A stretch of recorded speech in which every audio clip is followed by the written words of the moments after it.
Grasshoppers. I love grasshoppers. They're better than beef. Stand by while we wait for David DuByne to call and let us join the radio show.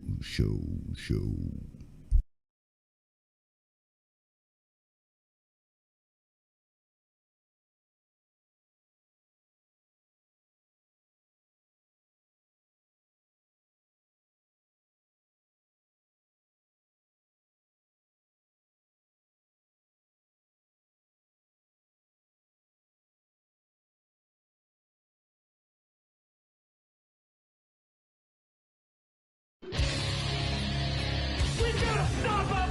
They're gonna kill us all! See how the trouble you've started? Be they the government, be they industry, be they organized labor, be they anyone, or human beings. Time when the operation of the machine becomes so odious, makes you so sick at heart that you can't take part.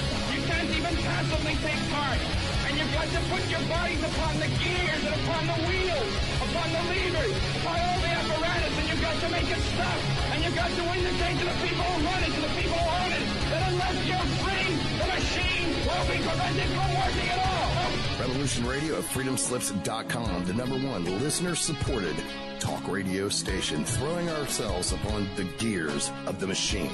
Revolution Radio, where information never sleeps. You called down the thunder, well now you got it. Right, you tell them I'm coming, and hell's coming with me, you hear? Hell's coming with me! Revolution Radio.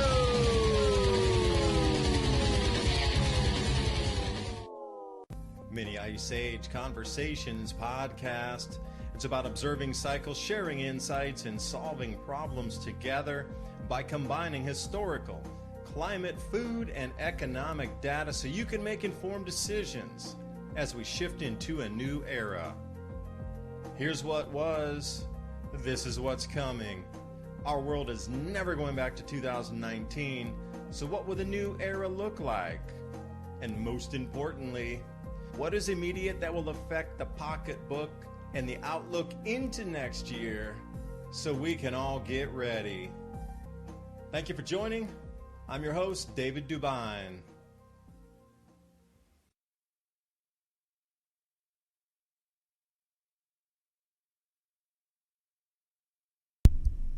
Ruh-roh, Shaggy. It's dead airspace. I don't know what's going on. We'll know as soon as you know. How about that? Can you guys hear me loud and clear in my YouTube audience? Anyway, let's get back to the bugs. All right. So I don't know what's going on. There it is. I hear it. And good afternoon, good evening, good morning, wherever you are on this beautiful blue planet. My Skype crashed on my desktop with all my microphone right as we were starting, literally just as the introduction came on. Skype crashed out and there's only 2 names left in my whole directory on there. That is weird. So I'm sitting on my microphone here for just now. And good afternoon, good evening. All right, there we go. I can hear myself. That's excellent. So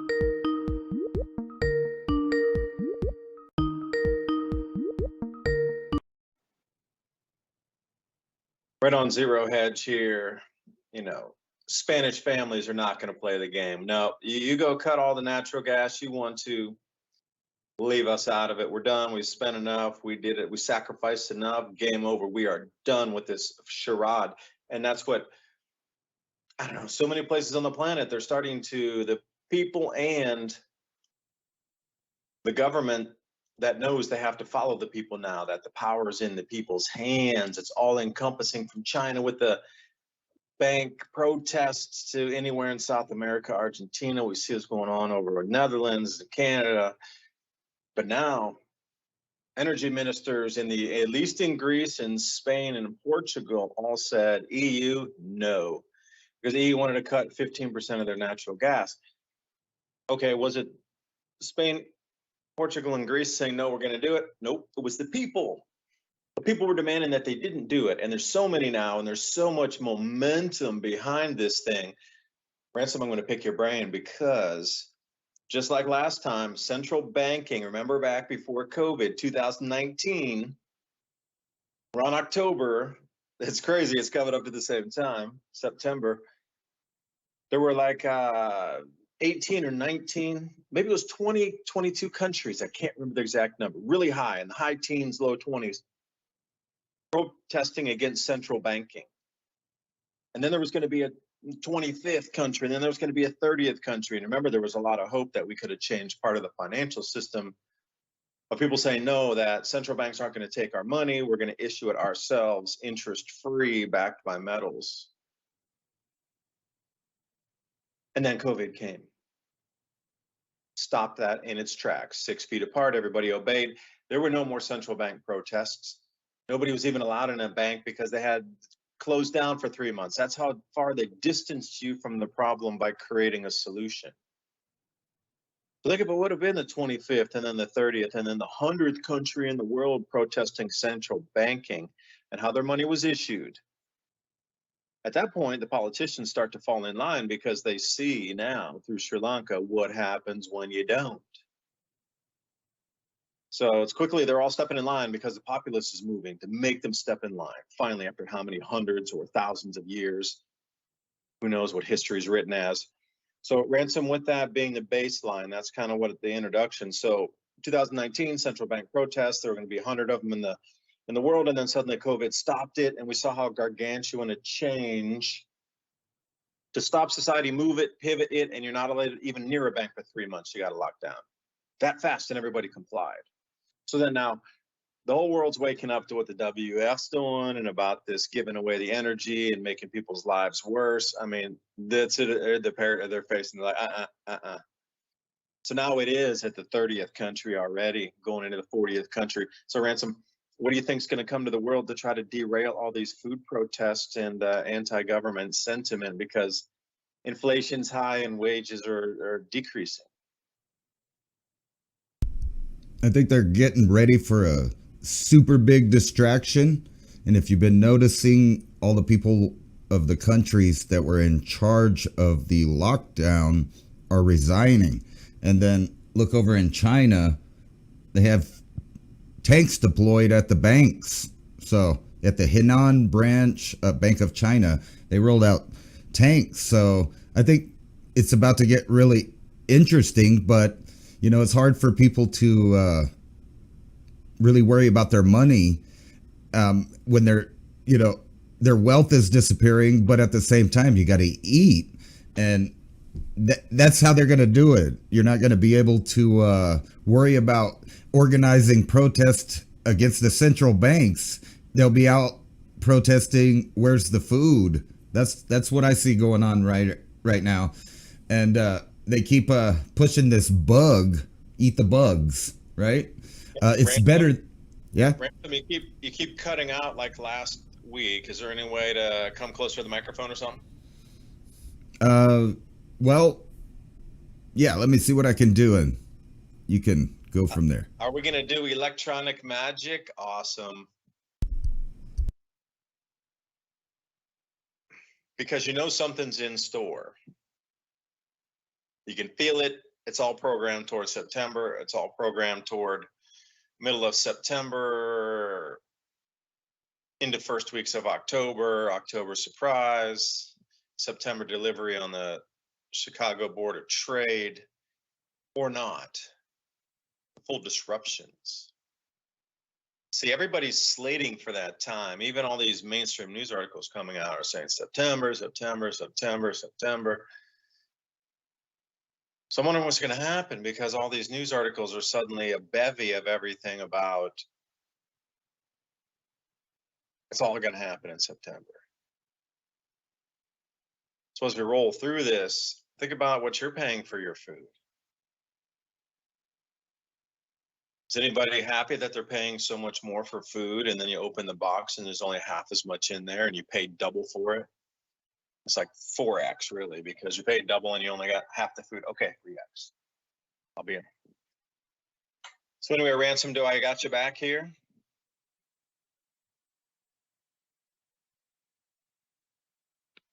Maybe not. Okay, we'll wait, see what happens with the mic. Dropping the mic.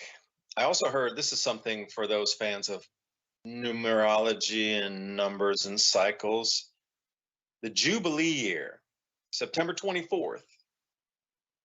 This is the 50th Jubilee year. Now, I don't know if it's the 50th Jubilee of the 50-year cycle, like the 50th 50-year Jubilee. I'm not sure if it is, but that would be a complete reset of everything. So this word Jubilee popped up a couple of years ago too. I saw something like the Shemitah, that Jubilee, and it was only in 2020.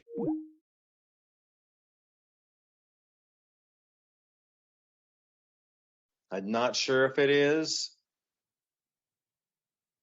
but that would be a complete reset of everything. So this word Jubilee popped up a couple of years ago too. I saw something like the Shemitah, that Jubilee, and it was only in 2020 did things start to really reset on the economy. But what does that word Jubilee mean though? It means reset of everything back to zero again and start the debts are forgiven. Now maybe not for you and me, but for sure at the top echelons of corporations, central banks, clearing firms. So if you were going to take a massive, massive loss, like the biggest loss you've ever taken ever in the history of your company, you'd want to do it right now before September so you could write it all off and then get the debt and nobody would come and claim on you again. That's the kind of thing that I'm looking at here.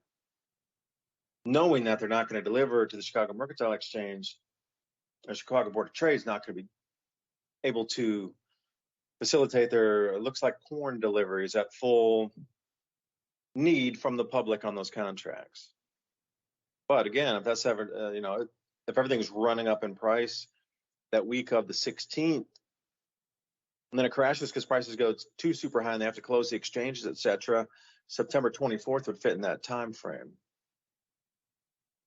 Because imagine your coin price going up to, what is it, 6, 18, like $24, $25. Beans are up at $60, $70. And the price of everything is nobody's going to catch up because anybody who was short would be just absolutely wrecked. I mean, it would collapse the financial system. There's no way you could cover all that much shorting because there's like 350,000 contracts per day rolling through Chicago Board of Trade. Think about if all those suddenly were reversed, just like the nickel trades over at the London Metals Exchange. See, they got away with it once because it was metals and it was nickel and it's about stainless steel, so big whoop. This September, is going to be about base foodstuffs. Way different, way big, way giant, more effect on society, way different. So Ransom, I saw you came back on hoping you got let's hear it, test it out. Well, I had to switch back to my phone. I don't know what that is. I guess it's the three-way between the radio station or whatever. I've tried it with other people. Everybody heard me good. I was just broadcasting our Skype conversation, but I switched back to the radio. But kind of what I was saying is that, the attack on the banks, it's not happening yet because I don't think people really, grasp the idea of who or what actually controls them.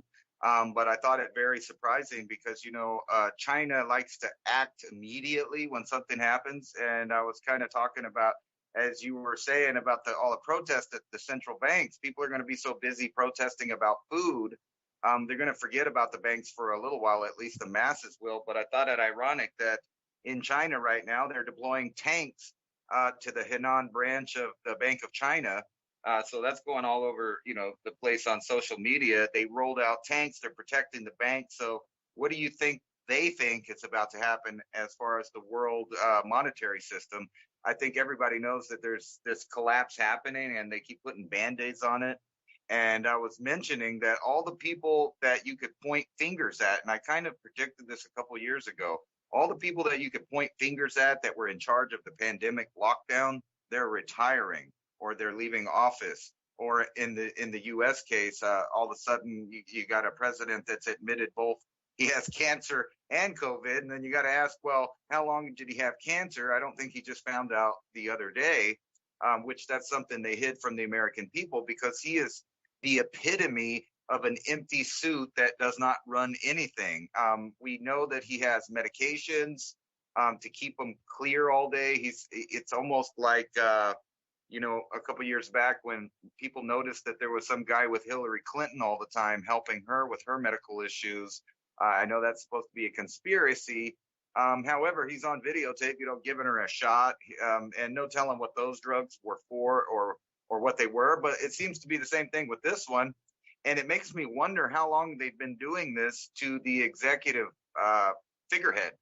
Because if you remember Ronald Reagan, he, kind of broke with the pack a couple times, talking about different things, aliens, stuff like that. And as soon as he got out of office, he went right into full blown, Alzheimer's disease. And, he would never say anything about anything again. And it's weird that Biden's up there. He can't talk now while he's in office.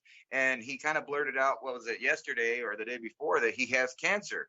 And so the entire world saw that, and they know that we're selling out faster than we can pretend that we're for the country we're in. I mean, the strategic oil going to China. China's buying up almost as much land in the U.S. as Bill Gates is.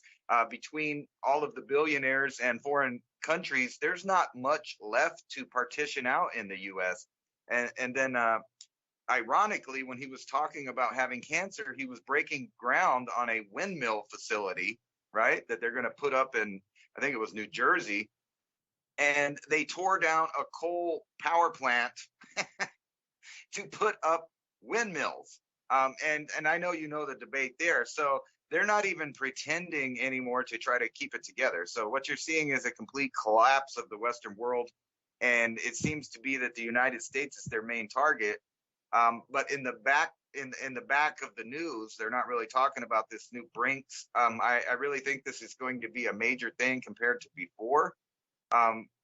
They're about to have their monetary system outweigh ours, and you can just imagine how that's going to be when people are doing trade deals and negotiating for food to move here or there. And then you got all of these different reasons why they continue to push us to eat bugs and things like that, at the same time as destroying crops around the world. It's becoming so obvious that I think they know that people are all about to wake up.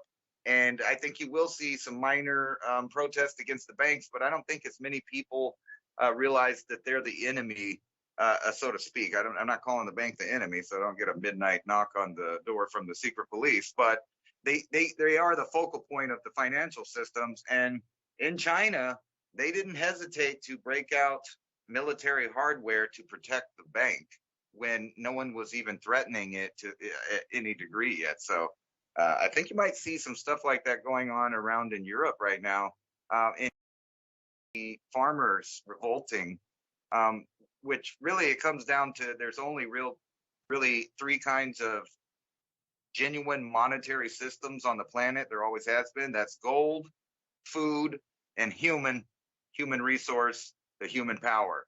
And right now, I don't think they need the people as much.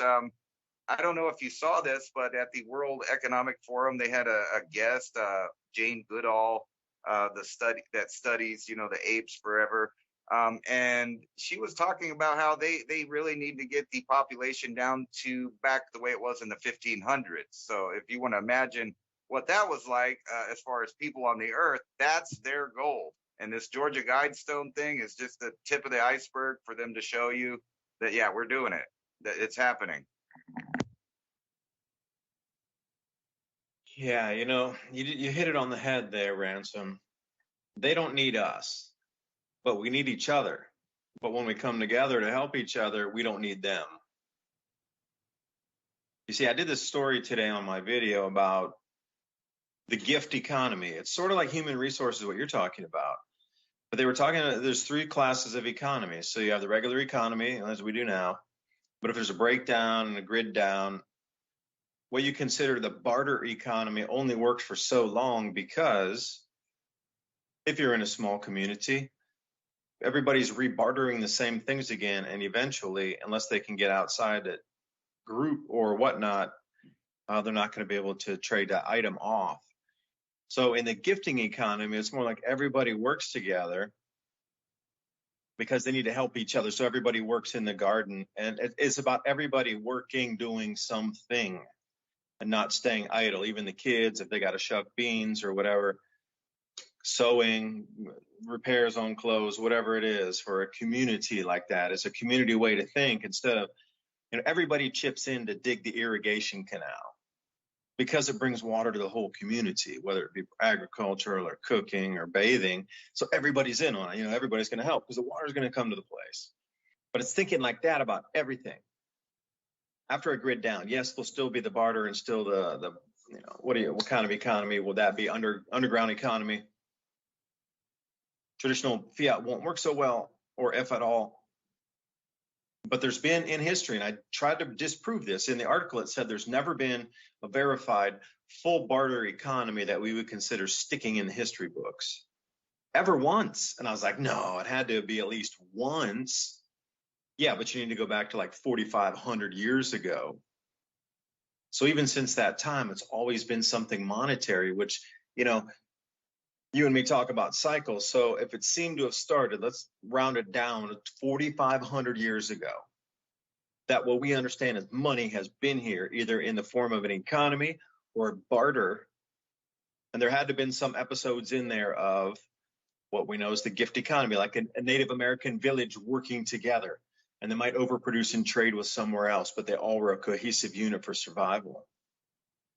See, when we get like that, we don't need the corptocracy, and we don't need the Klaus Schwabs at all, because we provide ourselves everything we need or close to it.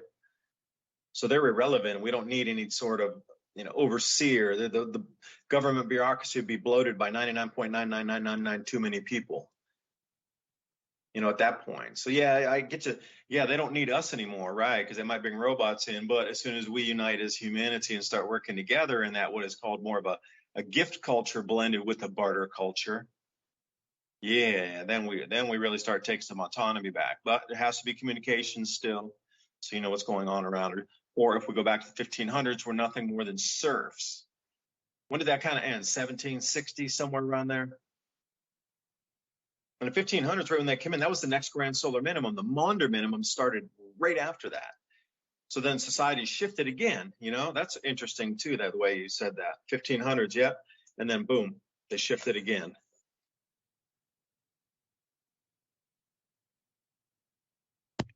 Yeah, it's really ironic that I go through, the headlines looking for this or that, just kind of trying to keep up with what's going on somewhat. And I don't think I've seen a serious, real news article or investigation for almost a couple of years, like back to probably 2019. But what I do see is endless propaganda. And I'm sure that you've seen that, they were propagandizing the heat wave in the UK, acting like it's something that's never happened before. And I think it's really funny that there's kind of a bigger awakening happening as far as not trusting the media. A lot of the media are doing interviews crying that no one believes them anymore. But it's because they put out stuff like, that those maps, and they put it all red, and they're acting like everybody's going to die. But what's funny is the general public at least is better than I thought they were. And they're not like goldfish, where they remember just a few years back, like to 2017, 2015, when the temperatures were a little bit hotter, but the maps were different. They just showed them in greens and yellows and a little bit of reds.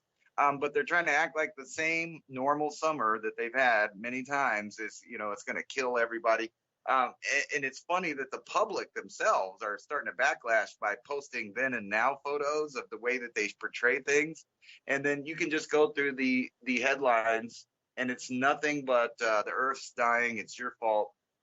Right here is I was going to show everybody this article here because I've been paying attention. I worry about the butterflies. No, not really. But pollinators are very important. So I do kind of look at these articles. So this one says leading wildlife monitor puts monarch butterflies back on the endangered list, or puts it on the endangered list. But how ironic that just a few months ago out of Mexico, I read this other article that says monarch butterflies number in Mexico rise by 35%. And over here they're saying, oh, well, they're not coming back. Well, there's a reason for that. It's because of all of the places that they generally pollinate or eat on weeds and wild plants and stuff like that are being eradicated around the cities. And it's I think it's similar to, how they put the thermostats in the hottest places, like at the Heathrow Airport and in the UK. That's where they're saying, oh God, look at this super big 40 degrees Celsius temperature here, and we're just burning up. Well, they do the same thing with these studies. So I realized that most of the places that they're looking and counting these butterflies is in inner cities where it's completely saturated with glyphosate, and the city municipalities make rules about not having weeds or having growth around your buildings, properties, etc. So in the same way, they're kind of lying to you by telling you the truth or a part of the truth or whatever. But it's funny, they keep saying this stuff. So here's another one. I was just watching a thing about how the tigers are disappearing, and then here's another article. Tigers, thousands more than they actually thought they were out there. There's 40% more tigers in the wild than they thought. And it's on and on. You can find these conflicting articles, but then you find, in like a needle in the haystack, they go ahead and admit that they're lying by putting out some truthful thing. So it's a mix of both. Like here's one that says the U.S. is sweltering. The heat wave of 1936 was far deadlier because people were dying and they didn't have air conditioning, et cetera, et cetera. But keep in mind that we're having this new supposed heat wave. It's not really a heat wave. It's just a normal summer. However, you remember the cows dying. They were blaming that on the heat, even though there was a lot of evidence in the days following that was an electrical event that was from the upper atmosphere that probably just fried them. And I said that at the time. I'd never seen anything like that other than a lightning strike. So it was most likely electricity or some kind of high energy natural phenomenon that killed those cattle. But here it is, like in 1936, if you remember, we had the Dust Bowl, et cetera, et cetera. And they weren't panicking like the world was ending in the same way, but they were having a similar thing to right now: fields of dying crops, ghost towns, things like that. And that's what we're about to start seeing in America. So if all of the farmland is being bought up by these multi-billion-dollar conglomerates, billionaires, foreign countries, etc., people are going to have to go back to the times where each household on an acre or more produces enough food for several families, which I don't think that's far-fetched or even impossible. Just judging on, looking at people I know and their gardens and their setups, they don't really need that much land to produce for human beings, actually, but no one's doing it. And that's the problem. That kind of culture is dead. But don't worry about it. Like I said, beef is better, if it's made out of bugs. And I'm sure you've been seeing the headlines around the world where they're starting to integrate bugs into the ingredients of different foods. And then all of these articles like this one from the BBC, why I prefer eating grasshoppers to beef. Well, it's probably because you're crazy. And, I don't know about you, but I don't want to eat bugs. I'm not trying to offend anybody because, there are some countries where they do eat bugs and they've been eating it for a long time as a delicacy, but that's not their entire diet. That's just like one dish. But what they're trying to do is similar to the movie Snowpiercer, where they just want to give everybody their ration, which is like in that movie happens to be like a little jelly block made out of bugs. A bunch of bugs. They're just grinding it up, making protein bars. If you just go all the way through, I don't care which news outlet it is, this is all you're going to see now. Global warming, even though they stopped calling it that. You need to eat bugs. You need to stop having children. And then, of course, the pandemics, which I'm sure are about to get ready to pop off again. This is what I've been thinking since last year, and I know we talked about it. except for this time, there's not going to be like toilet paper shortages. It's going to be food shortages to the point where American families are finally going to maybe wake up and realize that they're being sold out. I mean, and they're doing it so exponentially now compared to before, when it was always a little win each year. They would incrementally change things. They're going for broke now. And if anybody doesn't see that they're even in a frenzy to go ahead and get a bunch of last minute things in place before this new cycle starts. Well, excuse me, I think the cycle has already started, but they're still prepping for their plan. And we've talked about aliens, like what else can they pull out? And now those are the articles that people are also it's coming out. Here's one from the Sun. Aerospace engineer claims that it's all a sham, that everything you see in these videos is completely explainable by stuff that they're inventing right now, and that he sees, in his opinion, a giant rollout of a fake alien invasion based on the stuff that they're making and the moves that the Pentagon and other people are making, showing the public these craft, getting them used to the idea that that there are things flying around. And we're about to move into an era that no one recognizes, as far as I think they're about to do a lot of horrible things. And right afterwards, they're going to give you that new utopia. Look what we can do for you. All this new technology. We promise this time it'll be different. The public's like that abused wife that keeps getting beat. And then goes back to their husband, no, baby, this time it'll be different. Communism, it's going to be better this time because we got technology. And the population's smaller, so it won't be that bad now. And plus, we got all these robots to keep you in line now. And I'm sure it's funny that everything we've talked about in the last couple of years has become reality at this point. And I sent you a little picture you might have got on Skype. That's the Vedic chart for December 21st, 2024. And if you look at that, I'm going to put with the square, with the triangle, and then yes. You see signs on that. That's interesting. Yeah, it's like, so right at that date, there's going to be some really sacred geometry that I don't think the elite want to miss out on. And it's happening not only in shape, but in planets. And so put those orbits in exactly where you see them on December 21st, 2024, or the 22nd, depending on which date it is, 21st, 22nd. And if you actually have this planets in a orbital like software where you can actually see the planets, like solarsystemscope.com is a good one. If you roll the planets forward and then size them in place, if you turn them in a certain direction with that square, what would be like at the noon position, you have that square, and then you have the Earth, and then you have the sun at like the 6 o'clock position. But the other planets make it look like a Kabbalah in the heavens. That's the same exact alignment you just showed me right here, but in a different format to take a look at what it meant visually. Like I see part of the Kabbalah, not all of it, in that square formation in 2024, December and October. They're getting really close. They're moving. The last time this particular alignment occurred with the planets the way they are was 79 AD. So you have to think about, this is the last 1 year will be from, the last 1 month, from October of 2024 into December of 2024. Those are the last 2 months for this thing to actually lock itself in after, 1,970 years on this cycle. And it's just these last 2 months as it locks in on itself. The massive change is coming. And, if you look at it in the orbital diagram, I swear you see part of the Kabbalah in there. And then this one here with the lines in the astrological chart, that's crazy good. Yeah, so I went down a whole rabbit hole of stuff about this. And I'm sure you... I got the polar bears for you. Can we got a polar bear online here? Here we go. Canadian Ice Service, which usually monitors Great Lakes sea ice or Gulf of St. Lawrence sea ice, Arctic sea ice. They also monitor the polar bears because they're up at the sea ice in the Arctic, and there's also polar bears there. So why don't we overlap and integrate these two offices?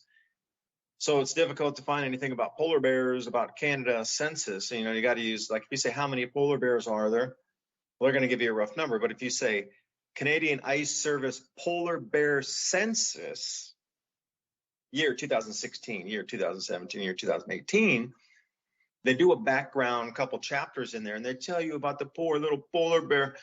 There were only 5,000 polar bears, 5,000 in the year 1970. How many polar bears do you think there are today? 25,000. Now, you won't see that in the news or the media. And I'm so shocked that the Canadian Ice Service won't come out and go, whoa, that's wrong. We got the polar bear data right here. Look at it. Whoa, why you guys keep running with this polar bear thing? But they don't. They don't. And that's the scariest thing, is they have information to bring public about that.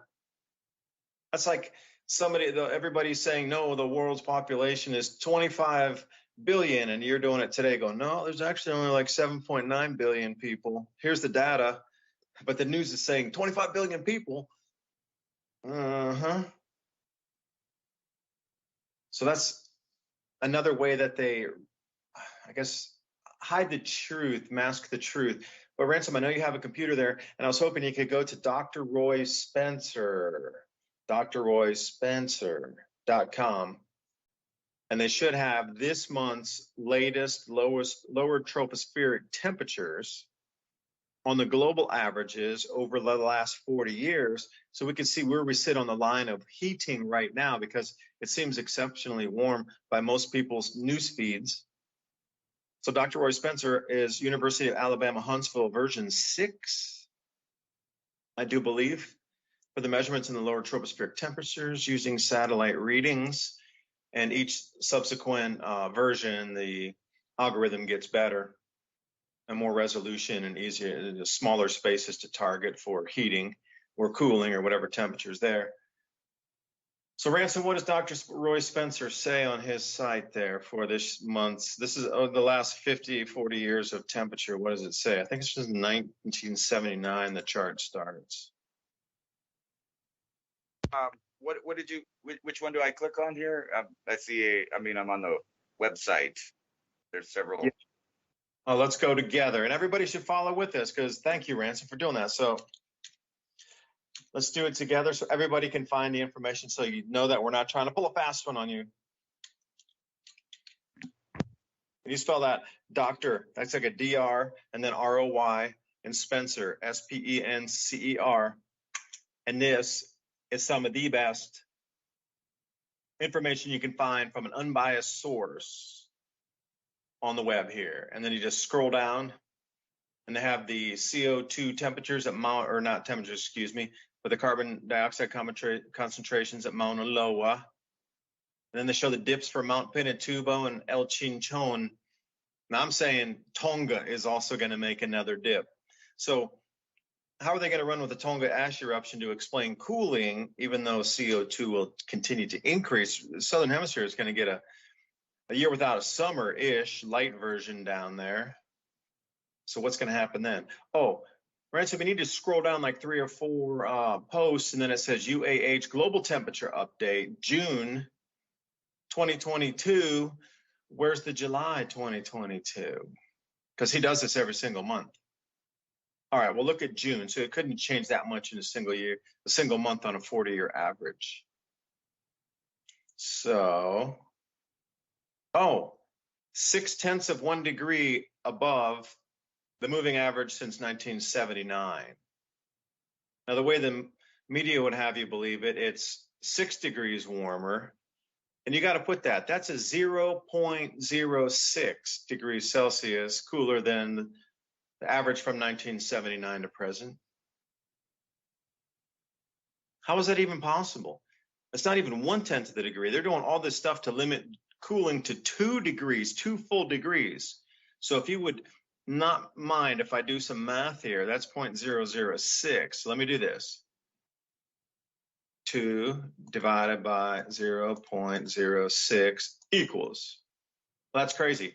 33.33 times more warming is what they're trying to get you to stop, and passing all these laws. They want to limit it. That's something that's 33.33 times more than now. It's 0.06. And if you take that number and you divide into 2 full degrees, if you multiply 0.06, which is not even 1/10 of a degree, by 33.33, you're going to come up with 2, which is 2 degrees Celsius. So you could look at it another way. It's 33 times lower than they say that the Earth's temperature is going to run away. They're saying it's a 2 full degrees. Well, if you're going to divide by 33, you'd come up with 0.06. Or 33.33. It's into infinitum. It's crazy. It's one of those root numbers, 3.333333 all the way back. So why isn't this making the news also? If everybody's so hyped up about trying to cool Earth's temperature and stop runaway global warming and keeping everything under 2C warming, or even now they changed it 1.5C. Dude, we're at 0. We're not even at 1/10 of a degree yet. So how does that fit into the narrative there, Ransom? Sorry, I've jumped in front of you on one of the thoughts there, but between the polar bears and then this here, and they're still trying to say that we're responsible and you need to eat bugs. That's not acceptable, man. There's too much other information that shows what we're experiencing is natural. It's variable for volcanic eruptions and also humanity itself. I mean, geez, baffling how people just even irritating these days. Well, that's exactly how they've set it up now, though, is they have 2 sets of data, 2 sets of reality, 2 groups. It's always the, plurality of everything that you can't believe this or that because, look, we've got these other data. But it's obvious that the whole thing is like designed to make you think that you're doing something so that they could do whatever. 0.06 warmer over, what did you say, since 1970 is absolutely unnoticeable. And they keep telling people that, the sturgeon and the oceans are dying because the ocean's too warm and they can't, they can't mate at that. Meanwhile, all through Southeast Asia, there's sturgeon farms where they're growing, thousands of these things, but they're going extinct. So, I mean, and they just keep on doing that. And that polar bear number is twice or actually 1.5 or 2.5 times more than I thought there would be polar bears. I was thinking like around 7,000 to 10,000 of them, but 25,000 is quite a bit. And the same thing they admitted about the tigers, it's about poor tigers. There's only a couple thousand in the wild. And then all of a sudden, oh no, wait, we found 40% more of them just hanging out there in the forest because we weren't looking. So it just kind of brings to the point that they don't even completely study anything. They only bring you half truths, and it's always agenda driven what they do. But I thought it was ironic that stop time. Here. Could I stop? Go ahead. And continue that one. Okay, there's a caveat to it. They never measured the Russian side of the Arctic doing the polar bear census. It was only this side over here in Canadian, Greenland, up into Alaska and around that way. Over on the entire Russian side and that Asian side over that way, they never measured it. So who doubled that number?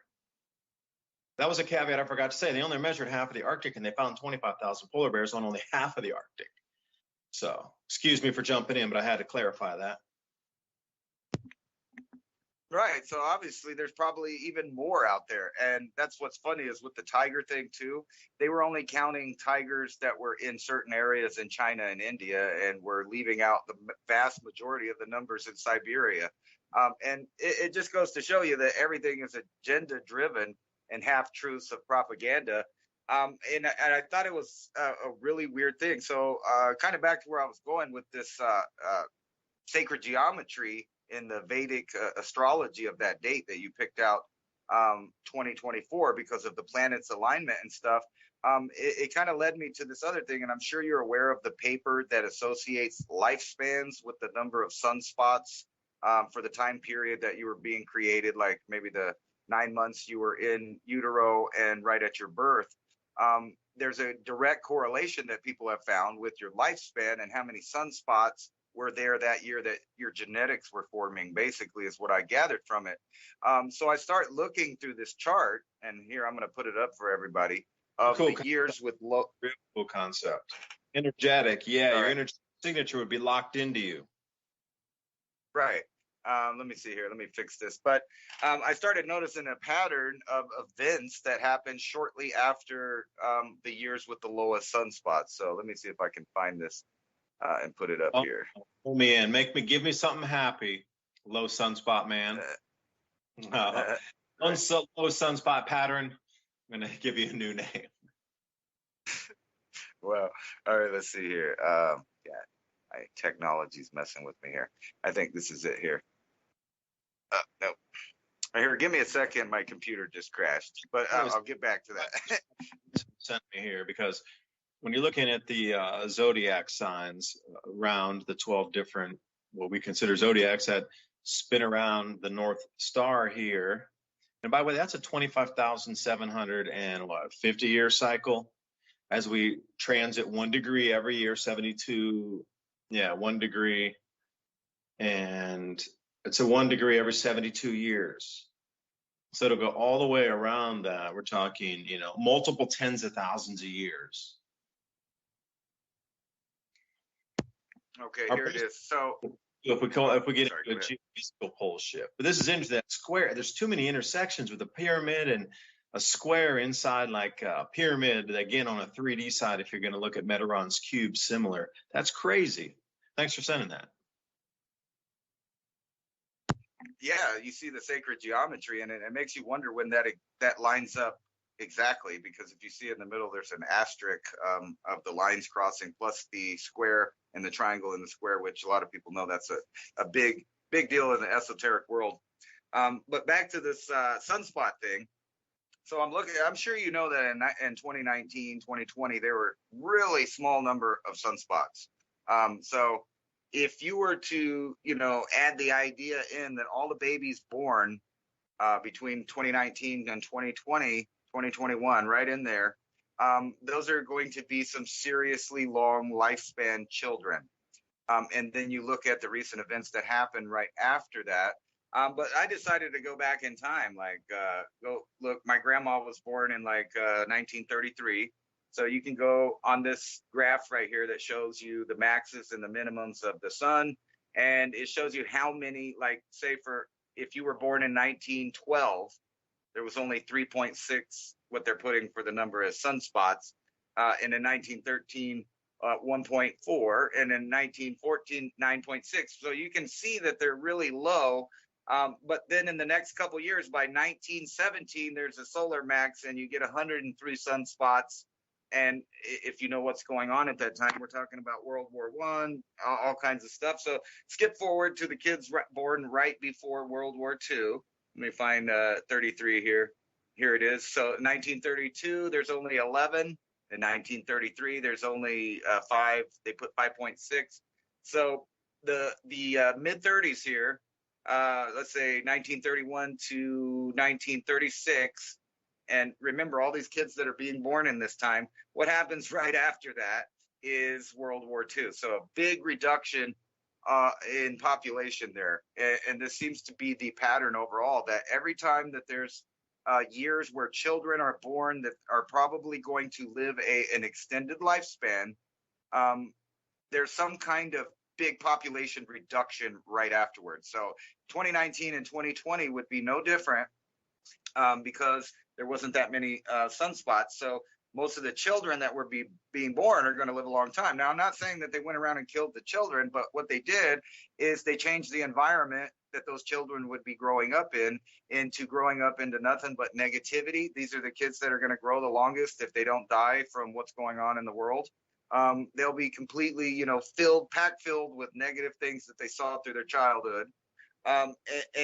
And then think about that. All the parents are dying. There's famine. There's this, there's that, there's war. And we're going into another one of these little mini cycles that follows no sunspots or very little sunspots.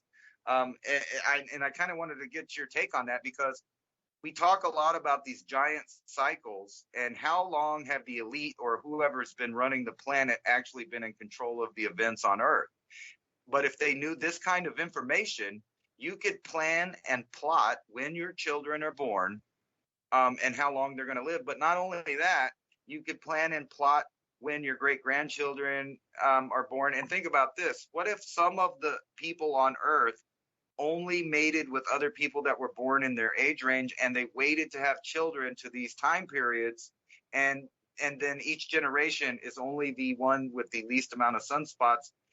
You would see that there would be different effects happening to one group versus the other group. So like if you were born, let's say, pick at 1947, there was 151 sunspots, and that person probably died in their late 40s or 50s. A lot of the people did. And my dad actually fits into this right here. He was born in 1949, 134 sunspots. He made it to about 50. And then I look at my grandma, like I said, 1933, and there's almost none. And she just recently died at 90 from a stroke. And I'm sure she got some of the recent medication rounds because she listened to her doctor emphatically. But I wanted you to like chime in on this, because we talk about energy, and once you see this pattern here, you realize that they know about it. If you can know about it, they know about it, and they're plotting when to make the worst and the best times for people. And it seems like the people with the shortest lifespans are the people that grow up, in this bubble in between the ones that grow a long time. But every time there's a little amount of sunspots, there's some really traumatic things worldwide that would reduce the population immediately to counteract the fact that the kids all born in that time period, if they weren't messed with, would live a long and probably productive life. Yeah, I sent you a couple graphics of the solar system scope as you were talking about energies in the heavens. I sent you the diagrams or the rotation orbits where they sit on those dates, the 21st of December 2024, but also my alignment that I keep calling that looks really like the Kabbalah is in October 23rd? Yeah, October 23rd, 2024. And these Uranus, Jupiter, Saturn, and Neptune are making a square in the outer solar system. The Earth is in the middle of that, and then the sun behind us. So these four mega planets are going to make their own slight new magnetic field out there, interlooping in a toroid wave. But then our sun is definitely going to connect electromagnetically to those out there. You got to be kidding me. There's almost a 2,000-year event we're going to see with the electromagnetism. So being born into what you just spoke of, now we need to take something in physics called a block wall. If you have a looping toroid magnetic field on the right and you have a looping toroid magnetic field on the left and they're separate, think about magnets on the table, and then you get them close enough where they start to tug, and then you bring that 3D again and you got that looping toroid. Well, those fields are going to overlap somewhere. And where the overlapping center point is, there's a place of zero magnetism, and it's called the block wall. And I really believe the Earth is going to go through that block wall for however long it is, whether it be seconds, minutes, or hours, in October of 2024. So if you're talking about magnetic field, even at a low magnetic field to be born, what if you could be born right at that second, or those seconds or hours when the Earth was passing through the block wall with zero magnetic field? You'd live to be like 10,000 years old. That's all coming right now, October 2024.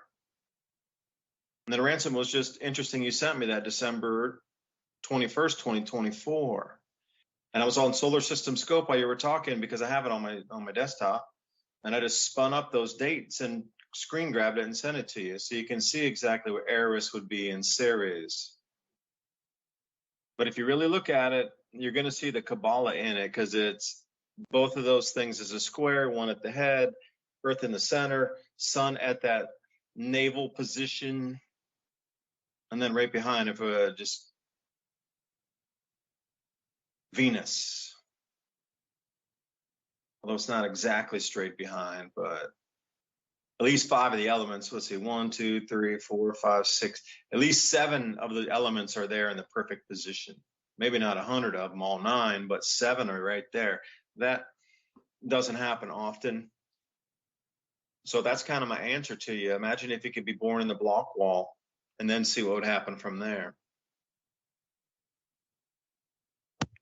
Yeah, I'm so fascinated with these charts and stuff that I imagine that if you got all the charts from different topics, sunspots, flares, all of the ice age data for the planet, all of that stuff, and you kept lining these all up, that you would just see that all of them are on the same wave pattern. And if the elites, I'm just going out there, if they knew about this and they could plan for it, or they had some way of detecting when things would be, like maybe the last 26,000 years or before that, they already have seen these cycles go through. Somebody was keeping track of the solar system that long. So that means that they would know when these energetic events happen, when to plan stuff, everything from war to population growth or decrease. And if you just think about it, if these elite families actually knew that, they'd be like, well, we're not going to have a kid until, let's say 1963 or something. And they would make sure that their children were born on low sunspot years versus the populace who, has no idea that this even exists, because they're convincing them that everything that they're doing and their lifestyle is what's causing their lifespan, when it seems to be that your genetics are directly related to the sun's output or lack thereof. And the same must happen. I mean, if that's true, then obviously we're talking about a galactic energy form that everything runs off of. Plus they're keeping you in the fear thing the whole time. It's about the diet. It's about the exercise. Don't eat this. Don't do that. I mean, how many messages have you heard of fear for your body because the wrong lifestyle, the wrong foodstuffs, the wrong sleep, the wrong cholesterols, the wrong this, the wrong that. There's too much fat. There's too much fiber. There's too much. There's not enough. I mean, it's all up and down all over the place. Just even that fact alone, just think about that alone. If you could remove that completely out of your consciousness, how different your body would actually work, because you're not throwing all that garbage mentally in there about how it's malfunctioning at certain ages.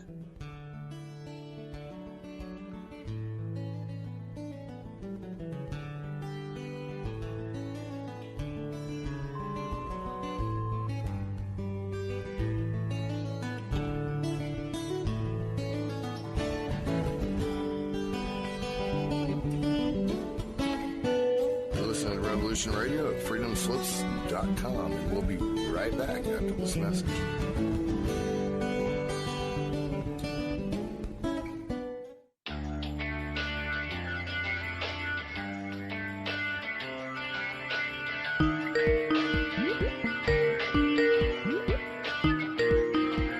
This is Thomas, a.k.a. a Mad Painter. I'd like you to join me Monday nights, 10 p.m. Eastern Standard Time for Open Canvas. Don't forget to bring an open mind. Yes, folks, that's right. Bring an open mind to an open canvas. Again, that is Monday nights, 10 p.m. Eastern. UFOs to government corruption. This is Revolution Radio, freedomslips.com. You don't need to expect us. We're already here.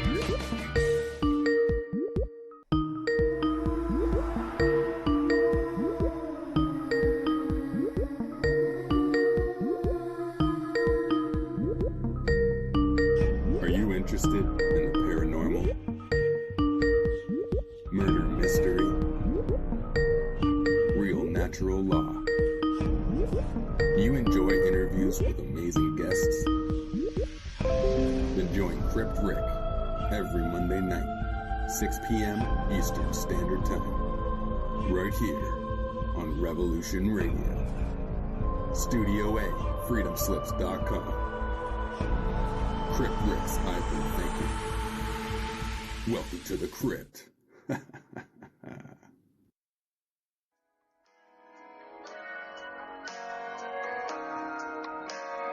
Join me at Revolution Radio, Studio B, at 11 a.m. on Saturday for Free Association, when we take a look at philosophy, spirituality, psychology, social issues, and geopolitics. It's every Saturday at 11 a.m. Eastern on Studio B at freedomslips.com. revolutionradio.com.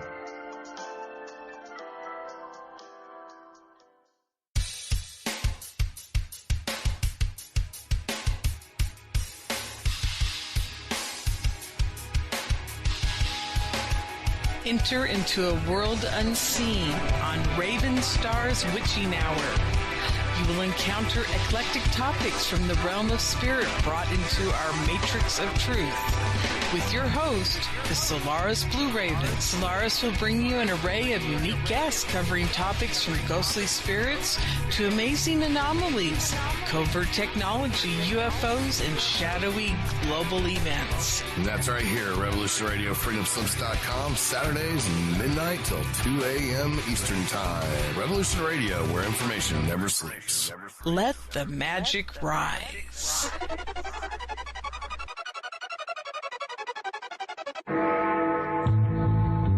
Galactic Interstellar Council on Revolution Radio Studio A, Fridays at 2 p.m. Eastern. Join us as we traverse the starseed paradigm, as expressed in the time-space continuum that we know as the divine expression of love and light. Integrating this conscious unity into the galactic paradigm. So welcome all, both terrestrial beings and galactic beings as one. So be it. You're listening to Revolution Radio.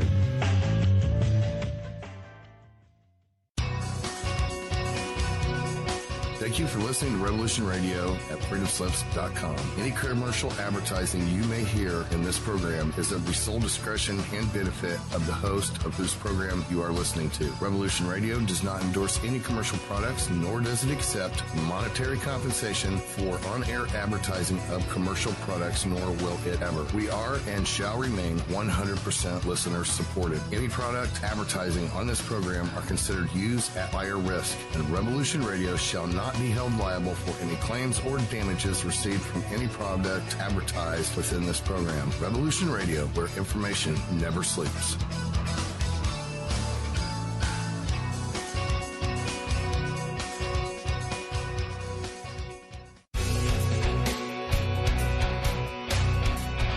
All right, thanks for listening while we took that short break here at Revolution Radio, freedomslips.com. And now we're going to get back to your host.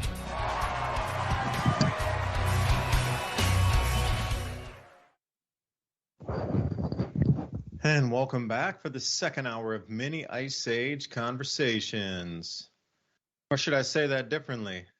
Thanks for your valuable time, truly. I mean, there's so many other things we could be doing. So thank you for spending your time listening. If you're out getting some canning done while you're listening to us, or whatever it is, maybe you're driving. Thanks for joining. Such little time left. And the closer it gets to the real financial collapse, when you can talk about it almost in real time,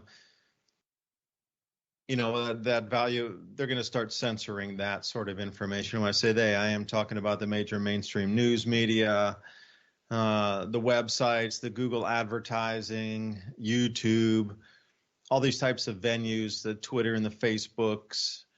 They're going to start hitting this information and pushing it down, I guess. Especially if you're intertwining with what Ransom and I are talking about with solar cycle energies, sunspot energies, planetary geometry, things mixed in energetically with it for the reason, but somebody already knows the cycle's here. They know it's amplifying, and these elite are riding on top of a natural cycle to get exactly, I didn't think about the birth thing, Ransom. That's great. Like, would that have been a free conversation on YouTube? Who knows today? But anyway, freedomslips.com, Revolution Radio, consider a donation if you like free speech and want to keep our conversation moving. For hour number 2, Ransom, thanks for joining back. I never really hit that aspect. That's a great way to think about it. So now imagine if you had a full amount, let's say a full just subset of people that knew that information, that birthed into that magnetic field only. Like, how old would they be? Because the average person, if they're going to live to be 120 years old, after a few of those 120-year-old generations, suddenly you're, far ahead. And imagine the wisdom that you knew at that age when you got that old, if you were able to keep your mind intact to 110 after all the experience, 115 compared to somebody who lives to 50, 60, 80. That much extra length of knowledge from one person passed to the next is huge, huge.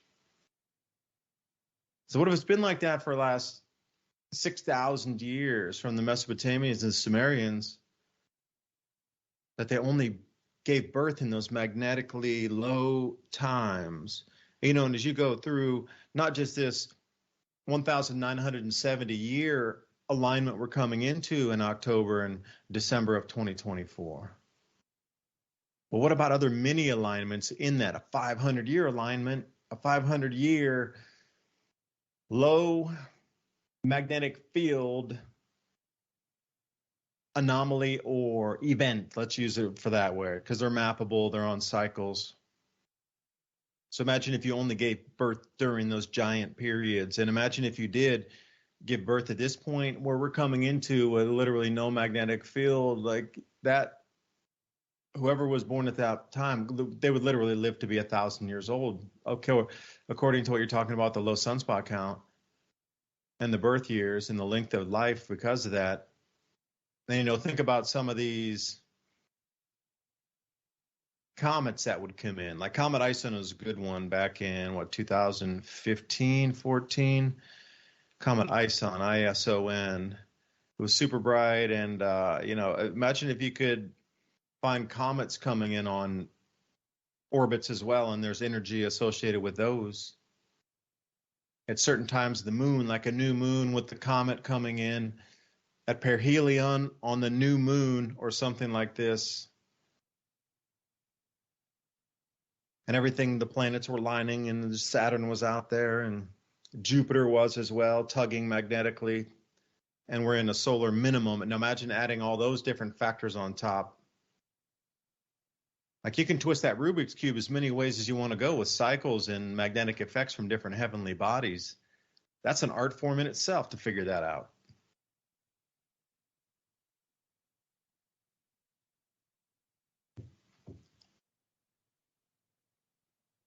Ransom, you there? Yeah. All right, gotcha. Hey, you're sounding nice and clear. Yeah, what's up? I don't know what's up with the Skype tonight. Yeah. When you were talking about that, I wanted to throw this other thing in there because I'm sure you saw the World Economic Forum and their weird plans to make space bubbles the size of Brazil to float around in low Earth orbit to block out the sun. Now we're talking about maybe it's far-fetched, but it doesn't seem like it would be, because what they're talking about is something like a soap bubble that would be super thin, and they could spread it out where that would refract the light. Now, why would they want to be doing this when we all know that we're going into, if it holds the pattern.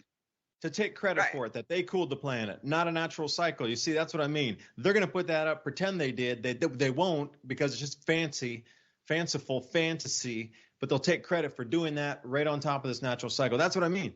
And then they'll give themselves authority to go, we cooled the planet. Well, heat the damn thing back up. Oh, it did. Well, okay, it's almost like on command. Like you had an eclipse calendar, and you just threw the Mayan priests, and okay, man, we got a computer we found from the last civilization that showed all the eclipses. Cool.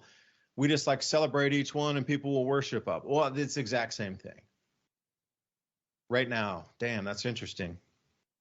Yeah, that's kind of exactly where I was about to go with that, is that if we're going into slowly another glacial period and things even cool off just a little bit, not even enough to notice that things are any different than they have been your entire life, they will start saying, look, it's starting to cool by 0.06 degrees now. You know what I'm saying? Just like they're saying it's warm. And they'll say, look, it's cooling. It's because we took control of everything. We shut down all the power. We reduced the population, and we put a big space bubble up there. So, we're the ones that did it.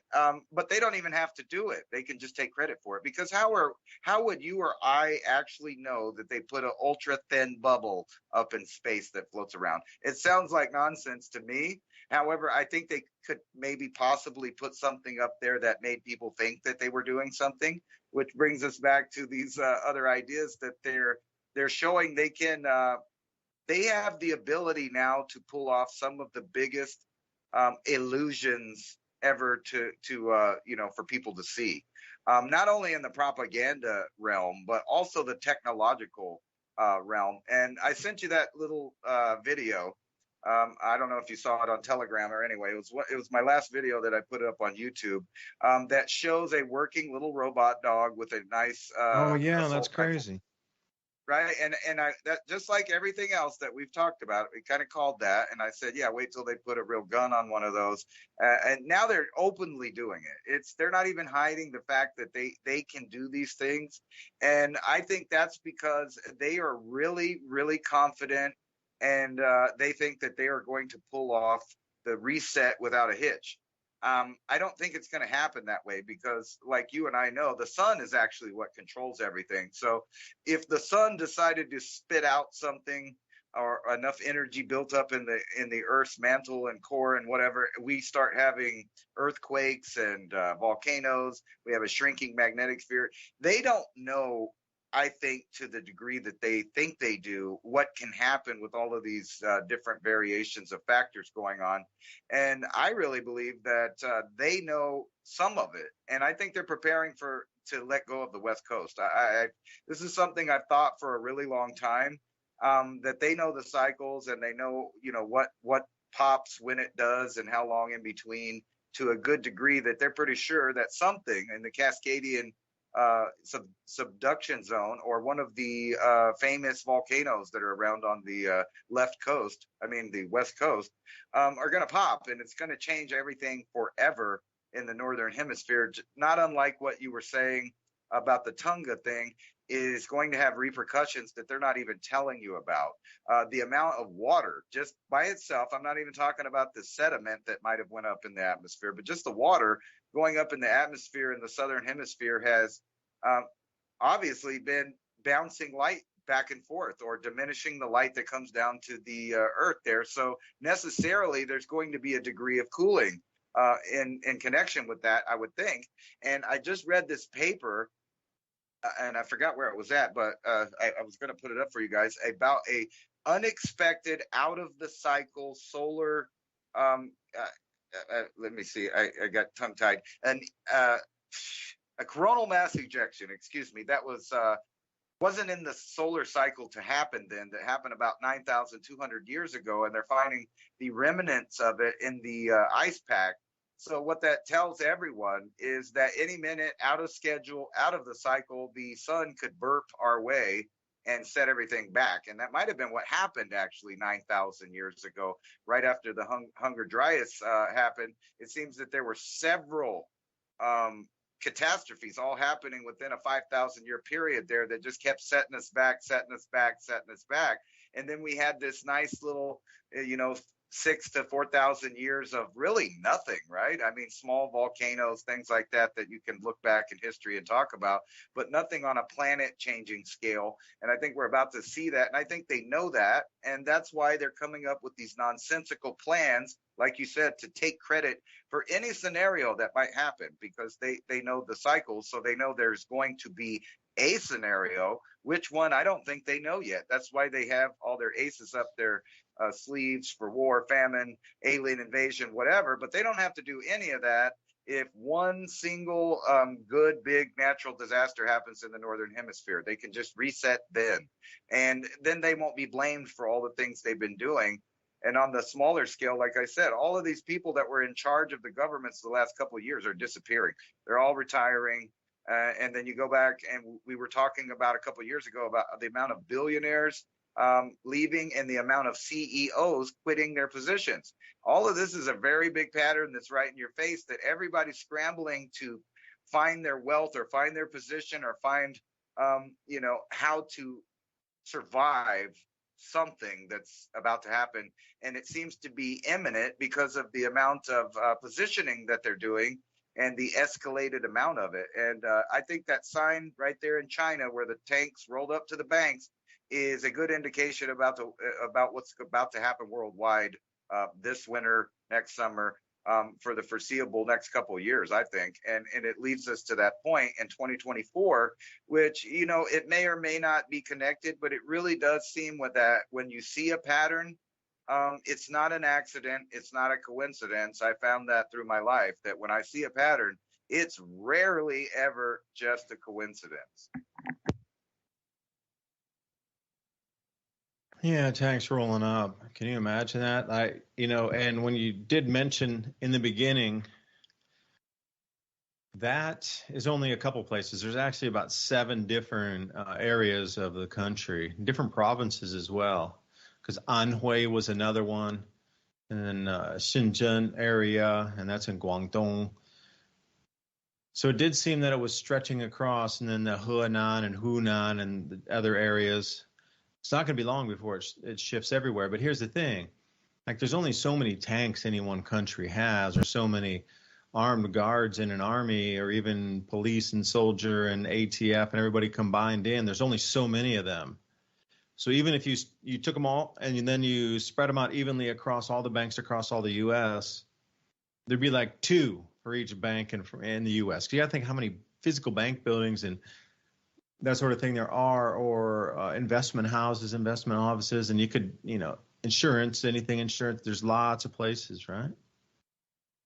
So even with everything you think to protect it, you still couldn't. At some point, it's going to have to roll over. Those people that are, have sold out to the non-human end of things, the people are going to roll that over, where they're going to either come in with you or they're going to get rolled out of the way themselves. Many government minister taken away from our country. Our people are so angry. Look what happened with Sri Lanka. What's happening in all these other places? Ghana's a good one. Panama's another. I mean, there's just a few handful of getting bigger by the day. So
timelines, I'm not sure.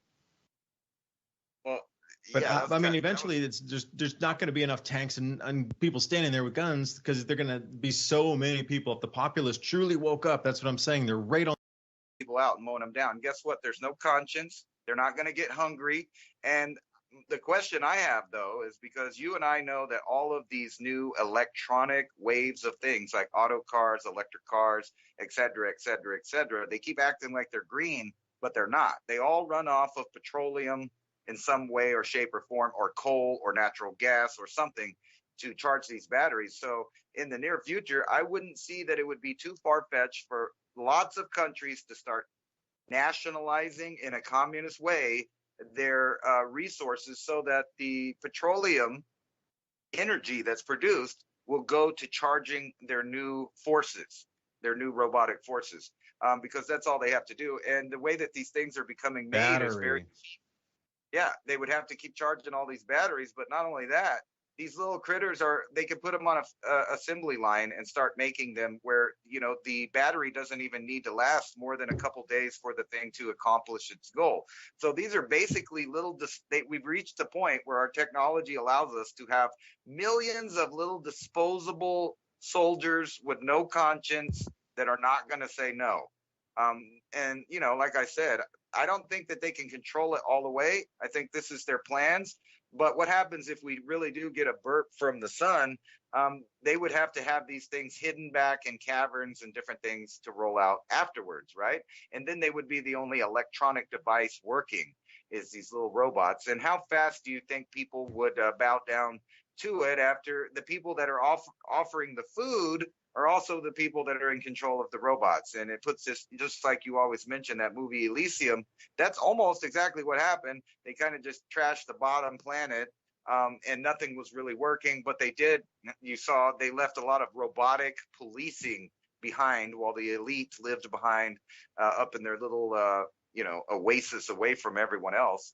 And that's what's developing right now. And we know that because all of the billionaires have been moving to a different place on the planet. They've been making armored redoubts. They've been, hiding all of their money in other ways so that they don't lose their wealth during fiat collapse, which I'm sure is about to happen in a lot of places. And right now it is happening all around the world. If you look in South America, Central America, Asia, Europe, everywhere across the globe, including Africa right now, is becoming unstable. And the signs are just red flagging all over the place that multiple countries are about to collapse and a new map is going to be formed. Perhaps that's the plan. Usually they won't let it get this far. You got to think about it in the last, couple thousand years? It's never gotten this far. Well, maybe it has in some of the revolutions in Europe, but that was only a single country and it was just one monarchy. It wasn't like the entire system, which is completely run behind the scenes at that point. Back, you got to think of 1500 or 1550 AD, like even 1400 AD. Geez, that was just serfs running around. Imagine if you did have that knowledge. So where does that bring us in the era, unless they need that catalyst and whatever social upset? Because I just don't see how. People get angry about the money and everything, but they're not angry yet. That's nothing. When they get angry about the food is when the chaos really starts. So what you're seeing now is just the money. It's the first indication of all these things I've been talking about for the last, 6 years now, that because of the natural cycle, it's going to affect society to this point as it is, and it's just going to amplify from here. Just going to amplify. So we're coming into the social contract does not function any longer. And that'll be the start. And then that's where it is the chaos at the end. Because it is now about the money of things. There's no more opportunity. In a working world, you would just go, okay, money went away, is going away, is getting smaller. I just got more opportunities. There's more companies hiring. There's more this, there's more that. There's more Airbnbs, there's more Ubers, there's more everything. There's more online. There's more this, there's more that. But it's not. It's stopped completely to a zero, like screeched on the brakes. There's no. So now you look around and you go, well, there are no jobs and there's high unemployment and nothing's functioning because half the people aren't in these companies that knew what even they're doing. So they're barely hanging on by a thread because half their staff's gone because they mandated that they put experimental, let's say, therapies against their will, unless they would lose their job. That's your choice. Your choice on the job. So now we're starting to get back after, the first year of this. And how many people have disappeared out of their jobs? Not only the ones that retire, the CFOs, CEOs that you're talking about, CIOs, like all these C-level executives across all the biggest companies in the entire world all quit at the same time in the last 12 months. All of them except, I don't know, maybe the ones that you see on TV or in interviews really aren't even at the office or just at home remote, and it's all fictitious because it's all being propped up by algorithms on the stock market.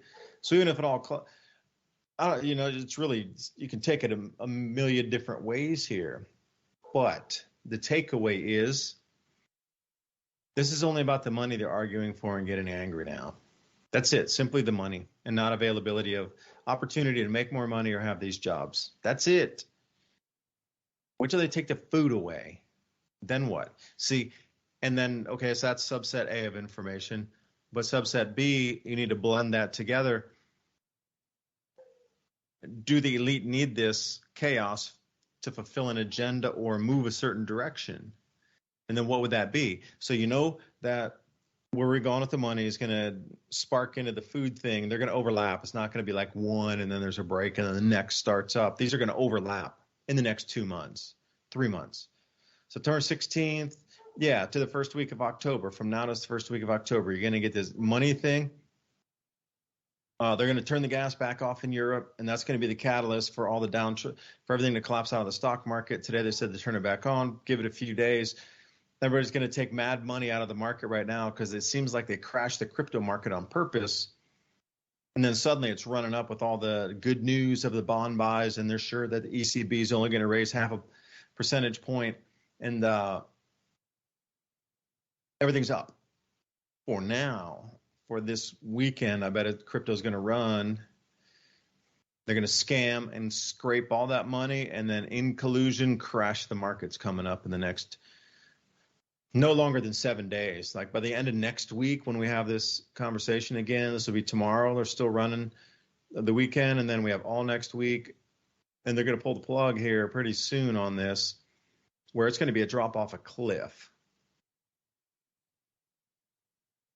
That's money. But again, you can see how it's manipulated up and down with the algorithms. Where is everybody? And where are all these people in their jobs that left? And then, you come down to the regular working part of the company with all the CEOs, CIO, CFO, and all their assistants and everything. They're all gone. Then what's left at the company? Well, some managers, some higher level managers, mid-level managers, junior managers. Okay. But then half of them are out sick or never coming back because they're not breathing anymore. Experiments in the arm. So what's functioning in the companies anymore? For me, they're like ghost companies floating along. There's skeletal staff in there, but they're not really functioning. They don't need to. There's no supply chain, so that they can just sit idle.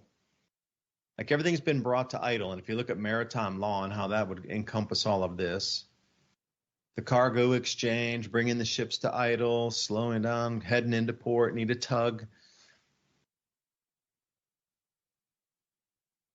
Do you understand all of these types of maritime law? We're being put in idle right now, all in unison. So, Ransom, I don't have an answer for it except 2 months when these two blend together, and when it becomes about the food. Do they need the riots and the upset to continue the agenda? I think they do, because then they can bring out more law, more military, more everything else if there is chaos compared to togetherness. Is that a safe assessment, do you think? Yeah, absolutely. And you got to keep in mind that these guys that game these ideas and try to run them on the public don't always get what they want. So they sometimes they change their plan, and they start doing something else when they realize that that people have kind of caught on to what they're doing. But I wanted to ask you this, because I know September's a month that you've talked about before on some other shows, and I noticed this nice distraction here that NASA today decided that they're going to go ahead and admit that they are once again going to go to the moon. NASA will attempt more than a month-long lunar test with 3 mannequins as early as August 29th, but they're also due to launch in September 2nd, September 5th with their new rocket that, if you look down here, this is funny. At the bottom of the article, it says, at 322 feet. The rocket and the Orion capsule are taller than the Statue of Liberty. Well, a lot of people recognize that 322 number. But what's ironic, I thought, is NASA's also put out these JPL photographs that people have put in and animated together as a video. And it shows Pluto at a really low orbit, allegedly. Now, my question is back to the moon, right? How come we have never seen the moon in this kind of detail ever, when it's the closest object to us? And then also, what a great opportunity, and this is the woo-woo stuff, but what a great opportunity when we go back to the moon to possibly discover something that could change everything for everybody on the ground. Like, what a perfect opportunity, that a distraction, if you will, or maybe not even a distraction, that they might admit something that they haven't admitted before with these new flights up to the moon. It's just an idea, but I do pay UFO, attention. they're going to find alien technology, aren't they? Or they'll disturb the Something like aliens, that. which will cause the alien war back here on Earth. I just thought it We was told funny. you never to return after the 60s. Right. Right around September, we would learn that. And I think September is going to be the month. There's a lot of indicators that things are going to be rough by the end of this summer in all kinds of arenas. But what a great distraction there. But like I said, what do you think about this? Also, they're giving this. I'm going to call it a depiction, because rarely ever do I ever think that photographs are real that they give us. They're usually an artist rendering or some kind of computer generated picture based on data, and they try to make it look like it's an actual photograph, which they're not. But this is supposed to be the New Horizons view of Pluto, and they're flying, and you can see like little ice rivers and ice mountains and shadows. It's really detailed. But my thought is if we can do this and we can fly over Mars and give us high definition viewing of the Mars surface, why have they never given us the same type of imagery to the object that should be the easiest and closest to let us see what happens? And I mean, think about it. If there's nothing there, why is there such occult stuff about it? Because, everything NASA does with their names, their numbers, their patches, everything is Masonic and occulty, and always refers to back in the ancient world. But if we can see this on Pluto, how come we have never seen the moon other than those fuzzy, grainy, supposed videos of when we landed on the moon? Are you telling me that all the billion-dollar companies in aerospace industry have never set a low orbit thing to go around the moon to take photographs or telemetry of the moon, and all we get are these fuzzy depictions of the moon or animated depictions of the moon, or just like Google Moon and Google Earth and stuff like that? They never. Why? It doesn't even make any sense, especially with their claim that there's nothing there, right? It seems like they would have just shown us a long time ago. Yeah, it's just a bunch of rocks and dust down there. Look, we got high definition photos to prove it, but they don't, and they never have. So it sets up the perfect opportunity for them to say whatever they want to say about something that's so close to us, and could indeed, as NASA and the Brookings Institute said, fundamentally change every structure of human society, from religion to science, etc. And what a better time than now to do that, to expand. And the Vatican and others have all been leaning towards this idea that it's okay, there's aliens, we'll just baptize them when they get here and tell them about Jesus and all that stuff.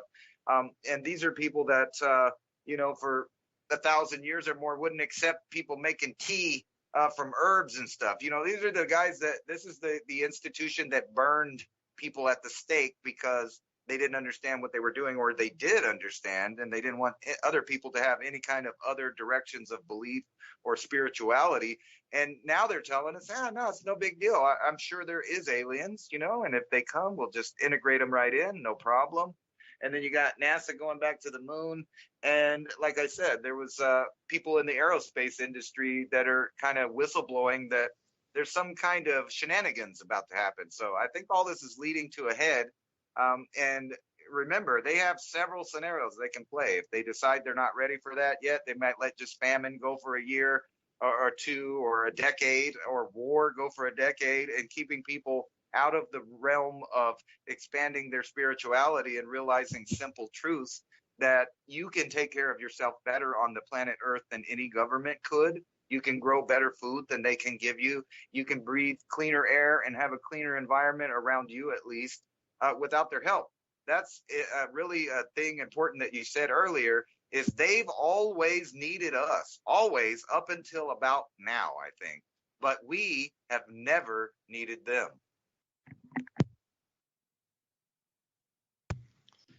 Yeah, they've convinced us that we do by usurping.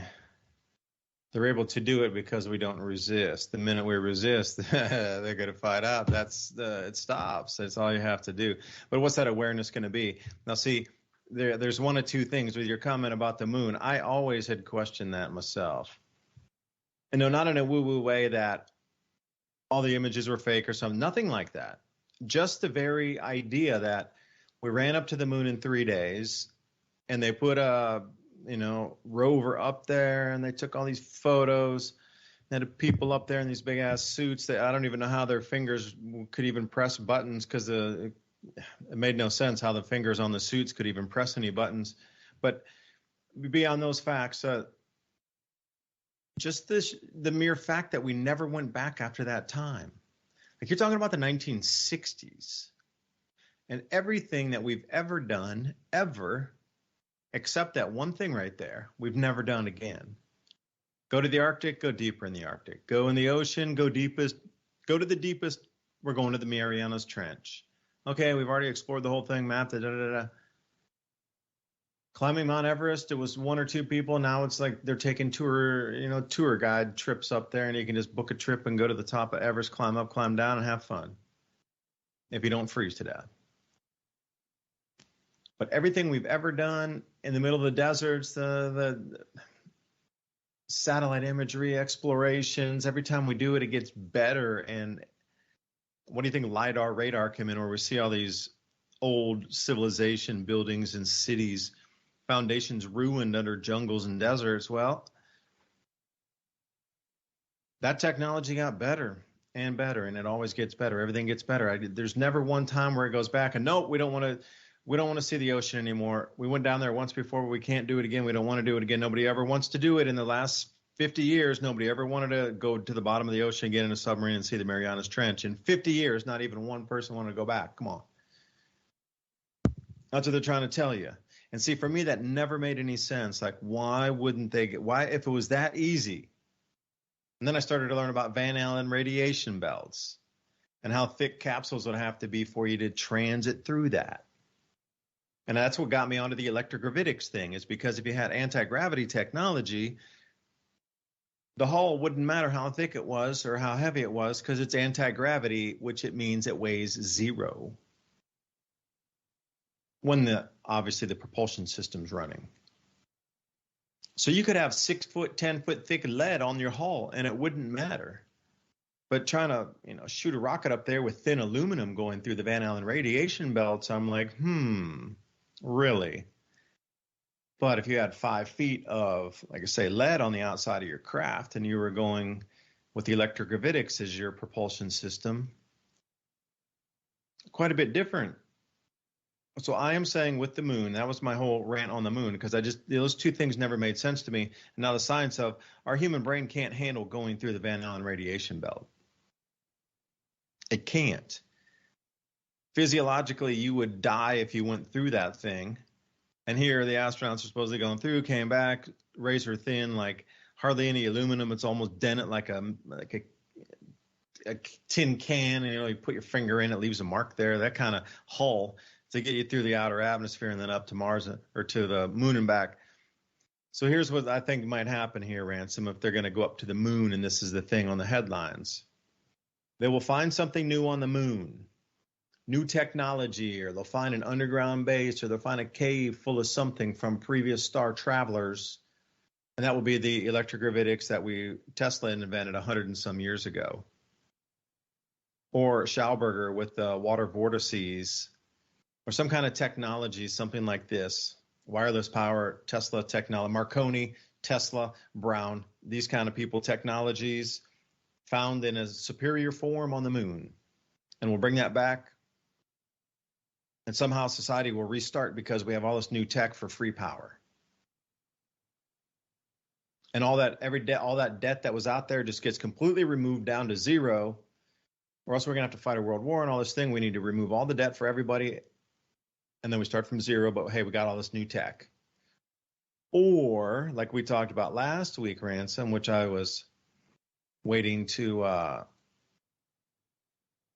try to weave into here, they go up to the moon and they disturb some aliens. Because remember, the aliens had told them, supposedly the word was, get off the moon, don't ever come back, in the 1960s. And that's why we never went back. Okay, well, I'll meet you in the middle. We never went back. I'm saying it's maybe because of the Van Allen radiation belt, and they couldn't penetrate that radiation belt, whichever layer it was, the F1 layer, the F4 layer, doesn't matter. They're going to have to go through those series of increasing layers of radiation intensity Electric current travels through that stuff. Current from the sun traveling through the F4 layer down F1 layer, the boundary layer, right there where it starts to get in what we consider like the mesosphere, and then down into the lower atmosphere, the stratosphere, whatever.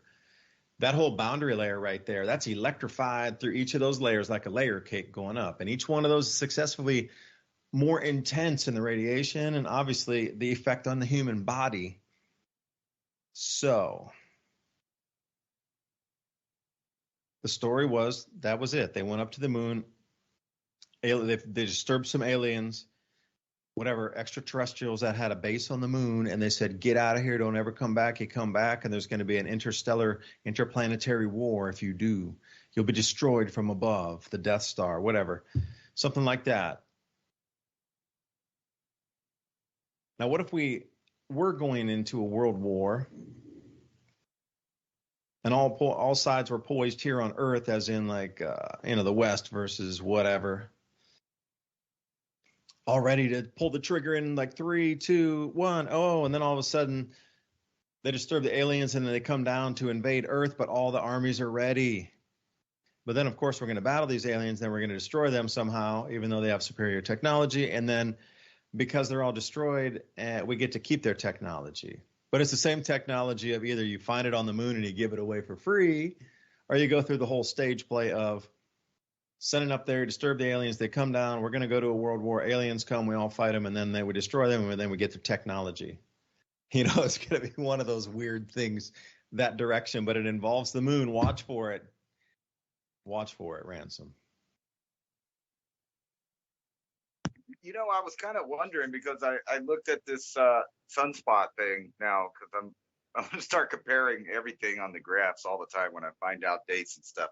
So 1969 was a year after the Miacs right there that had 105.9 and 105.5 in 1969. So there was a lot of solar spots, but I'm having difficulty trying to find the solar flare number. And, and then think about that because you were talking about the Van Allen radiation belt. If there were a lot of solar activity in those couple of years, why would they go exactly then? Because one of the theories is not aliens, but that they went up to the moon and they found evidence of a massive solar flare. And that's why they didn't want to share any of the information, because it showed that flares, they happen so often, and their Earth, or at least civilization ending, like wiping half of the megafauna possibly off the face of the Earth on the facing side of the flare, stuff like that. They might have found evidence of a massive solar flare on the moon, and it never made sense that with all these ideas about going and mining the asteroid belt and asteroids and comets, that they wouldn't first set up mining operations on the moon, being that it's right there. And like you said, there's a lot of theories around that, but what do you think the odds are that they would have actually sent people through the Van Allen radiation belt in a time period that it had to have been saturated more than other years with solar radiation? And I couldn't find it after I watched it, but I used to have a satellite dish TV, and when you don't pay the bill, they only leave like a couple channels, like the shopping network. And one of the channels on there was NASA, a NASA channel, and I was watching it, and this guy was explaining how they had a new module that they could send out, and that now they could finally get past the Van Allen radiation belt. And I thought, what? Wait a minute. You know what I mean? What do you mean finally? Does that mean that they've never done it?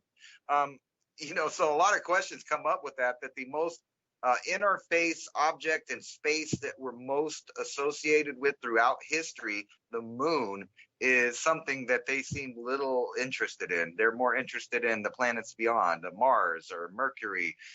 We're getting high definition photos of low Earth orbit of a planet on the edge of our solar system. But like I said, you can't get a detailed high def picture of anywhere on the moon, really. And the only one that they give you are these really super pixelated stuff from the 60s. It's bizarre to say the least. But what do you think about that? One, do you think they would have actually sent people up at a high radiation time like 1968 or 1969? Two, if they did, what was the priority? What was the necessity to get them there at that time? Was it because there were so many solar spots and things going on in those couple of years? I mean, was that part of the point? Or like you said, is this all just set up so that they can say whatever they want? Because at this point, you watch the news, you've seen the articles, they can tell you whatever they want. And we're in a time where things like, make believe and pretend are things that if you don't do, you could possibly go to jail or maybe lower your credit score if you don't make believe with other people. They're changing words in the dictionary daily. All kinds of stuff has changed. Like, for example, in the 1800s, a guy came up with the word xenophobic, mixing the two ideas of strange and fear, making a word and coining the phrase. But in today's society, the word means that you're racist and you're scared of people from other places on the world, whether that's true or not. And they keep doing that with all of these terms. They're just changing the definitions to where we have a perfect storm of idiocracy, propaganda, brainwashing, and then, like you said, they could tell us whatever they want. They found a UFO. They did this or that. Anything that they could change off of the planet, getting to a point where we even though that we're uneducated as a whole, and there's a form of idiocracy going on, they are starting to put it together, and they know who they want to point the finger to. And like you were pointing to a couple of years ago with the protest to the bank, every single time that the public around the world, let's use the year 2000 for an example, all around the world in 2000, right before we went to war, or 2001, we were having massive protests worldwide about anti-war, not invading other countries. People were putting together the Bilderberg idea and the New World Order, and there was Occupy Wall Street and all of these other things. And then 2001 happens. You fast forward today, like you said, people were starting to get organized again, point the finger at who they should, and again, a worldwide trauma happens. So every single time that the Great Awakening starts to happen, so to speak, they give us one of these world-changing ideas. Unfortunately, they always use negative ones, and that kind of gets into, what we were talking about last week about like archons and things like that. Are they actually trying to open dimensions up to let things in? Because, there's a lot of study going on right now with schizophrenic people, and also the revelation that serotonin has nothing to do with depression and other stuff, yet they've been pumping the public with that for decades and decades. But if you go back to the schizophrenic thing, they're finding out that why is it that if someone has these voices in their head, why is it always negative? And then you can compare that to demonic possession. Always negative ideas, always anti-good. It's always negative. It's never like, except for like examples like maybe Joan of Arc or somebody, whether that's real or not, where someone's possessed with some kind of idea that says something positive. And even that example was about going to utter death and war against England, and that they would win. So it kind of makes you wonder, are they, I don't know if you watch Mark Dice, but he did a really good video recently putting together all of the declassified programs that our government admits to, speech to skull, microwave, all of these other things, in ways that they've created technology to do the same thing, put voices in your head. So we're at the technological point that they can brainwash billions of people, and still there would only be millions of people that are resistant to it because we've been paying attention to the propaganda and the lies so long.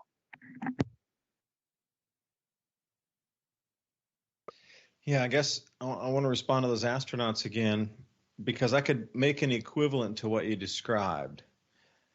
Yeah, if you're going to be launching astronauts up through high solar activity into solar maximum, like what it would be approximately now, or even more intense, because the sun was much more coming out of its cooling or low phase at that time than it would be now. So the amount of average sunspots now is going to be less than it was in the 1960s, just because we're going into this longer low solar activity phase. So it's a more powerful cycle. So it's taking the sun's activity lower, similar or even lower than the last solar cycle, which was one of the lowest in the last 120 years, just anyway. So we're equivalent or even lower than that this time.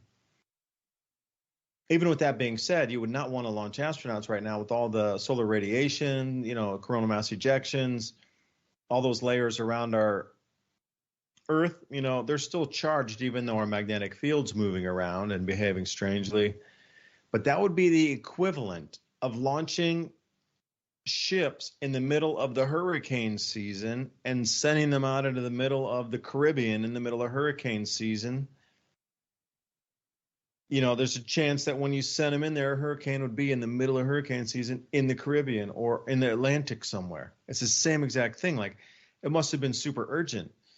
And, I'd heard Douglas Vogt talk about that same thing. I think you were talking about Douglas. They were looking for those glass spherules on the moon to prove whether there was a micronova event or not, because they're trying to predict this much more powerful ejecta cycle from the sun, which gives some credence to why people ran underground and lived in the underground cities that we find around the world, that they always say, oh, it was invaders of this, some religious battle, that, something.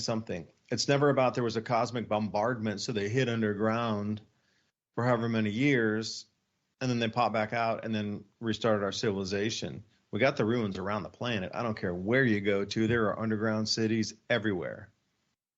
So,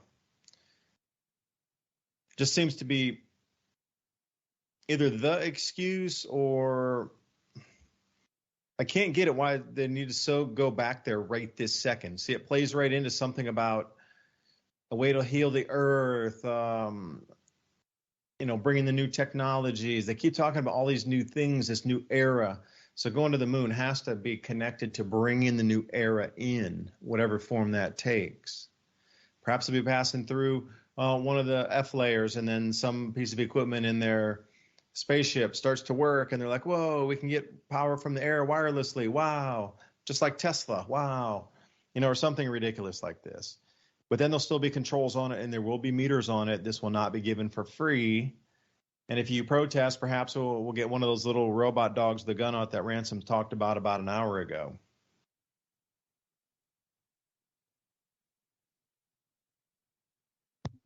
Yeah, well, no, not only that, you've seen all the new tech that they're keeping track of what people do in these protests. Like a couple of weeks ago, I showed on my show this technology they're using in China that basically can pinpoint exactly the people, what they were doing, if they threw anything, if they fought anybody, if they did anything.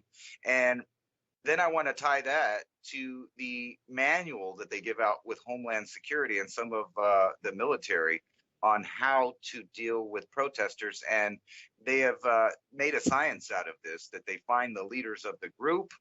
Around that person, they'll send in agent provocateurs. If that doesn't work, they know how to target and take out the leaders, or the people that are looked up to and all the followers follow, and to take them out. So now you take the people out of the equation, and you have an AI doing that. So when those little robots come out, the robots know exactly who to target. They can look in a crowd of 100 people and pick out the 25 most important or high targets to get rid of or put down that protest, to get rid of it, or stop it right now, because they know how to get rid of the leaders out of it. So when you start thinking about all of these new technologies and where we're going with them, you realize that this matrix that we keep talking about as if it's in the future is already in place. They're already using it. I mean, we've talked about it many times. They have AI running everything, our nuclear arsenals. They have AI running our stock market. Most of the articles now are also written by AI. Even Donald Trump, and I'm sure some, especially this new guy, some of their speeches are written by AI. They were saying up to 20% of Trump's speeches were written by a computer. And that has to scare you, because when you're looking through the news and you see the narrative change instantly on a day, or a new narrative start, and all of the people all over the countries, and I wanted to point this out too, because this is a side thing, but it goes into this. All of the news anchors everywhere, we know that they all say the same thing. They get the same teleprompter message, and they start spewing the same points, propaganda. It's all the same. But recently I've been watching movies, trying to get something new, because I'm no longer entertained with movies because they always have the same things happening. So I start watching Norwegian films, and I'm watching Spanish films, and I'm watching Russian films, and I'm watching all of these German films and Mexican films, and all of these different ones.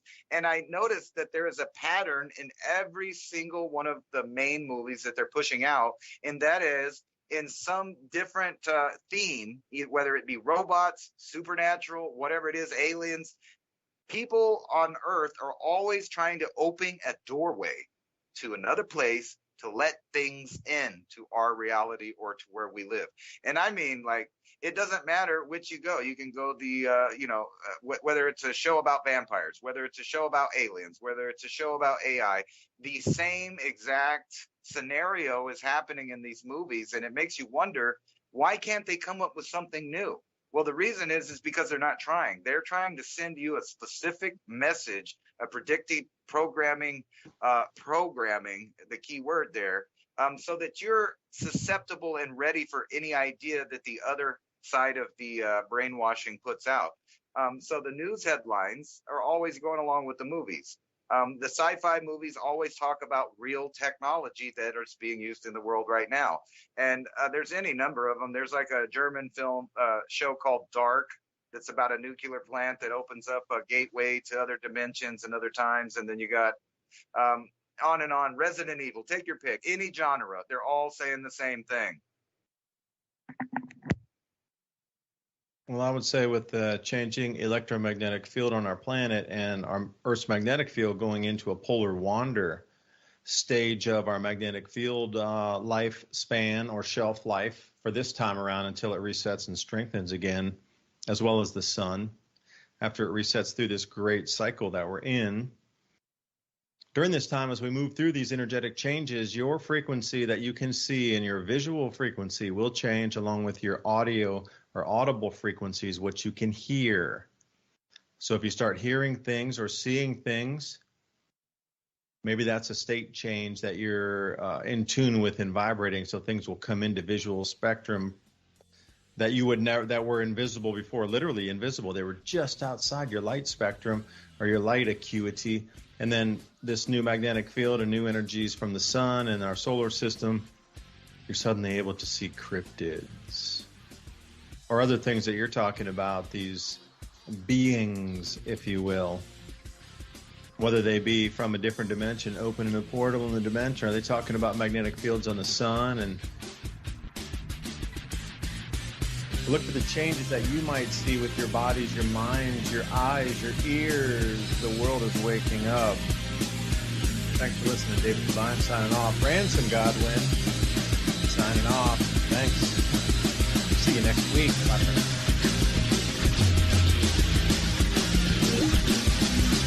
Thank you for listening to Revolution